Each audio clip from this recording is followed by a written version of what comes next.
वाले हैं third news. तो इससे पहले हमने दो कवर कर लिए हैं, दो मिनिस्ट्री कवर कर लिए हैं। एक तो मिनिस्ट्री ऑफ आयुष और मिनिस्ट्री ऑफ एग्रीकल्चर का कुछ जो हमने फर्स्ट पार्ट में कवर कर लिया है। आप देख सकते हो पूरी प्लेलिस्ट है। PT 365 गवर्नमेंट स्कीम्स के नाम से होगी ये, ministry of agriculture and farmer welfare. तो हम तीसरे पार्ट में बढ़ रहे हैं। तीसरे पार्ट का जो पहला टॉपिक है वो है न्यूली लॉन्च स्कीम्स। बहुत ही इंपॉर्टेंट है। मिनिस्ट्री ऑफ केमिकल्स और फर्टिलाइज़र की बात करने वाले हैं हम यहाँ पे। तो पहला जो है वो है department of pharmaceuticals. Ministry of chemicals और फर्टिलाइजर्स के अंडर बहुत सारे डिपार्टमेंट्स होते हैं जो लोग देखते हैं, मतलब जो मिनिस्टर ऑफ स्टेट्स होते हैं, फिर आपका बड़े सारे लोग होते हैं, सेक्रेटरी होते हैं, वो देखते हैं। तो इस डिपार्टमेंट ऑफ फार्मास्यूटिकल्स में प्रोडक्शन लिंक्ड इंसेंटिव स्कीम्स है फार्मास्यूटिकल की। तो ऑब्जेक्टिव क्या है?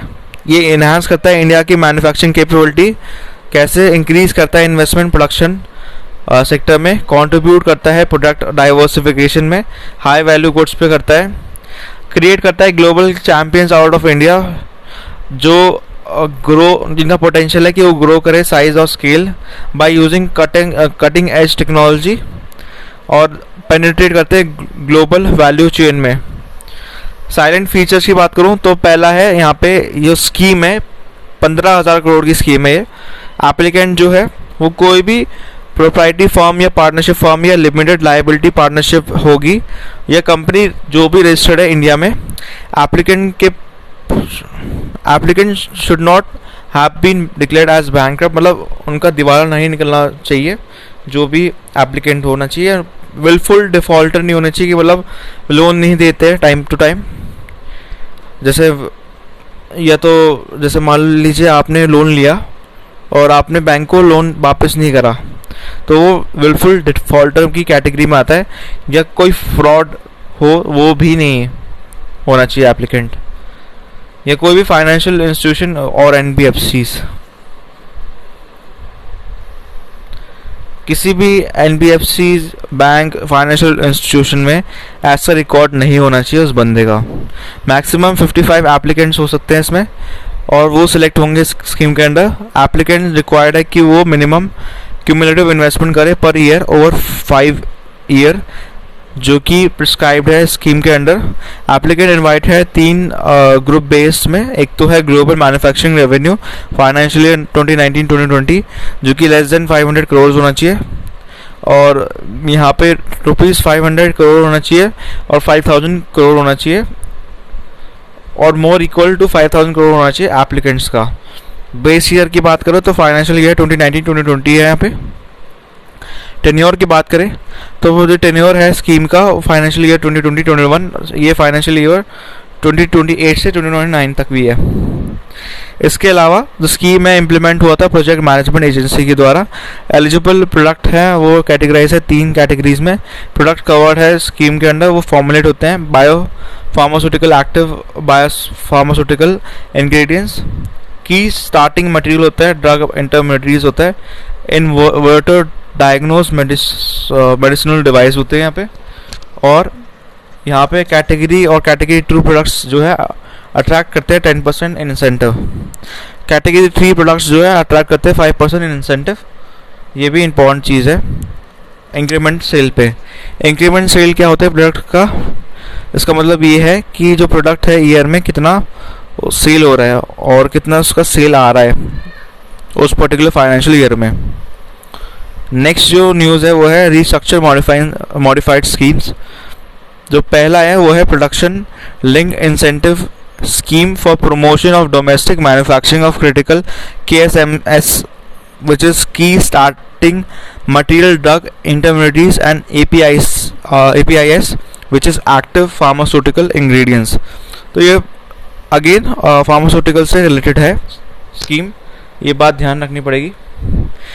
ऑब्जेक्टिव क्या है इसका? ऑब्जेक्टिव ये है कि प्रमोट करती है डोमेस्टिक मैन्युफैक्चरिंग को क्रिटिकल सेक्टर्स में, क्रिटिकल ड्रग इंटरमीडिएट्स में, और API को अट्रैक्ट करती है by large investment.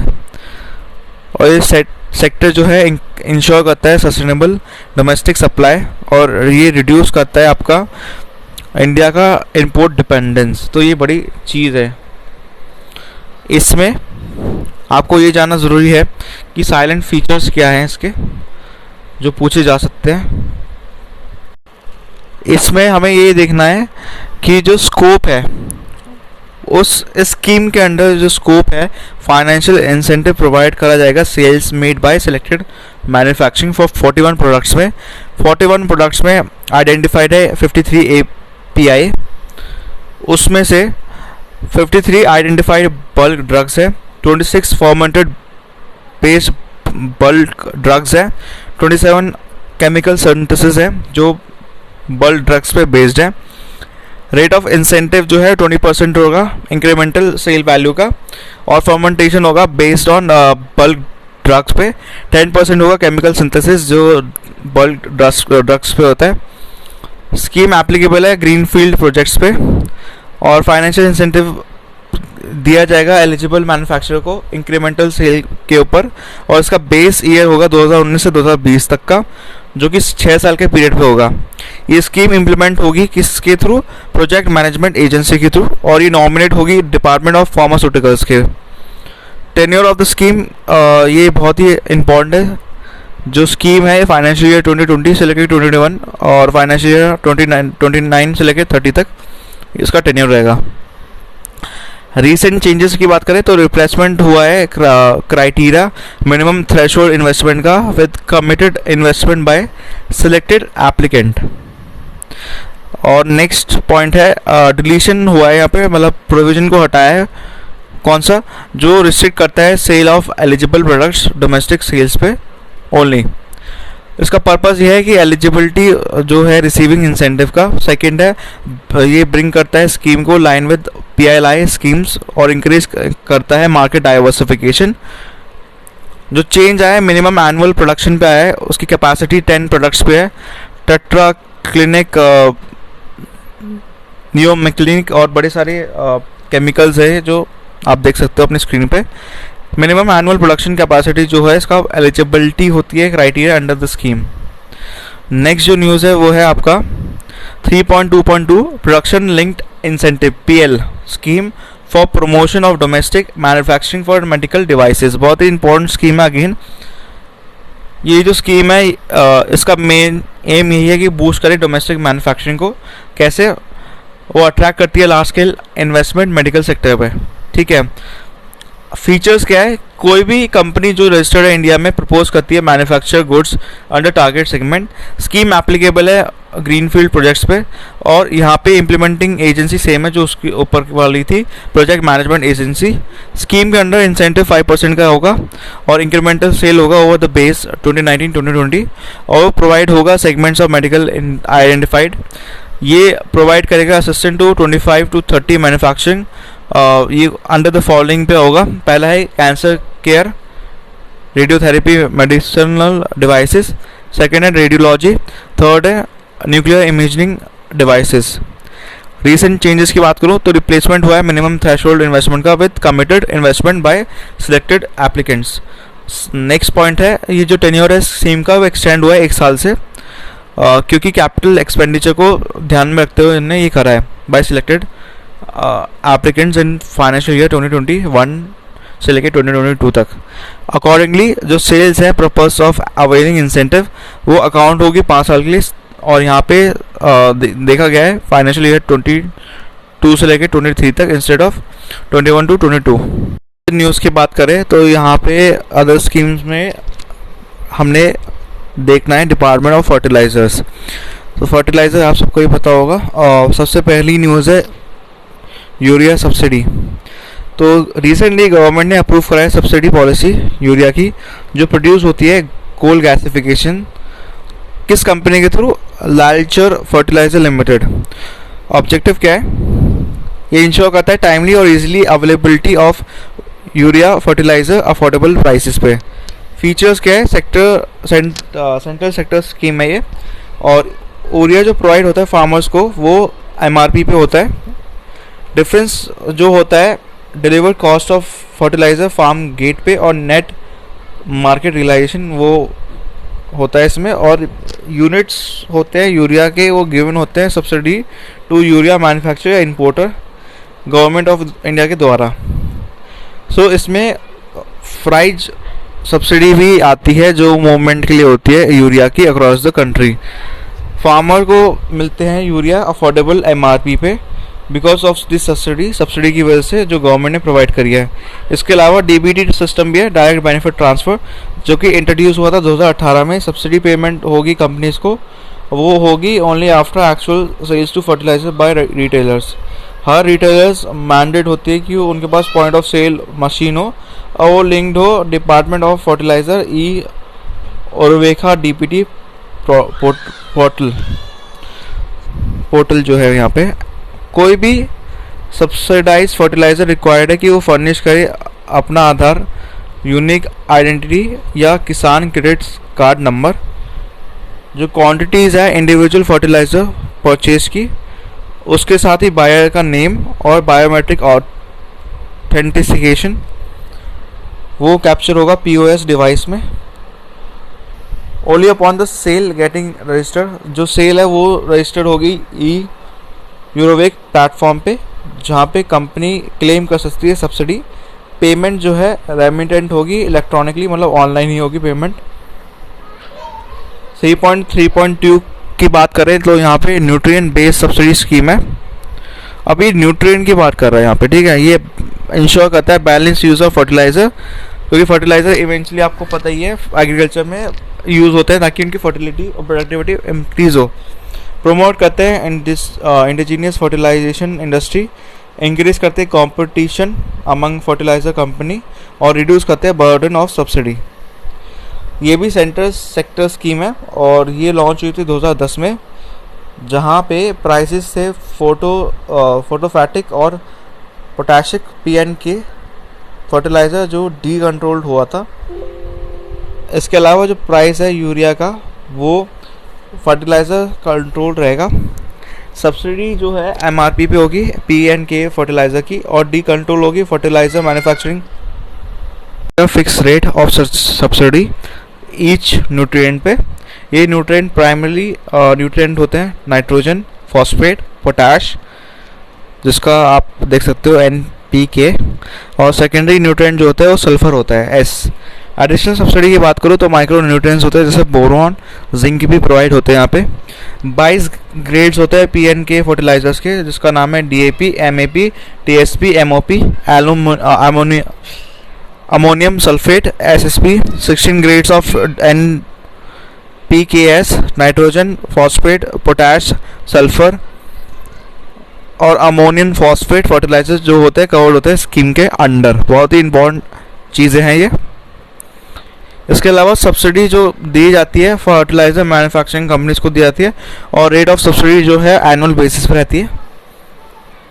City compost scheme की बात करूँ यहाँ पे 3.3.3 की, तो ये सिटी कंपोस्ट स्कीम इंपॉर्टेंट है क्योंकि सपोर्ट करती है स्वच्छ भारत मिशन को और प्रोवाइड करती है सिटी कंपोस्ट सब्सिडाइज रेट पे फार्मर्स को। अगेन सेंट्रल सेक्टर स्कीम है ये। स्कीम के अंडर मार्केट डेवलपमेंट असिस्टेंट होता है 1500 पर टन सिटी कंपोस्ट का, और स्केल अप करता है प्रोडक्शन कंजम्पशन प्रोडक्ट का, और ये प्रोड्यूस जो होता है प्रोवाइड होता है उसका भी। प्रमोशन होता है सिटी कंपोस्ट का, और वो डन होता है फर्टिलाइज़र कंपनी के द्वारा और मार्केटिंग एंटिटीज़ के द्वारा।